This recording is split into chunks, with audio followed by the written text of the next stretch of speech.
चहा पाणी मध्ये बघा या पोरानं काय पोरीला प्रश्न विचारलेत. अहो काय बघताय काय काय प्रश्न विचारायचे आहेत ना ते खुशाल विचारा. अगदी हायगाय करायची नाही बघा. नाही हायगाय नाही हो. ही तुमची मुलगी हिला काय मुलं बाळ? अहो अजून तिथं लगीन व्हायचंय. आता लग्नाचा आणि मुलाबाळाचा काय संबंध हाय काय? माझ्या म्हणण्याचा अर्थ असा की तुमच्या मुलीला मुलाबाळाची आवड हाय काय? काय ती मुलं बाळा खेळत असतात मांडीवर. सारखी मुलं बाळ खेळतात मांडीवर.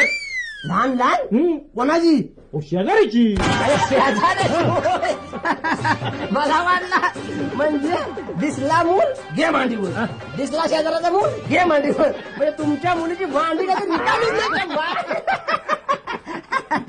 बरं मी काय म्हणतो तुमच्या मुलीला आजपर्यंत किती जणांनी मागणं घातली? 2-4 जणांनी मागणं घातलं. 2-4 जणांनी मागणं घातलं बघा. पण आम्ही ते मोडून टाकलं. तुम्ही ते मोडून टाकलं. काट दिली म्हणजे उद्या आमचा तुम्ही बी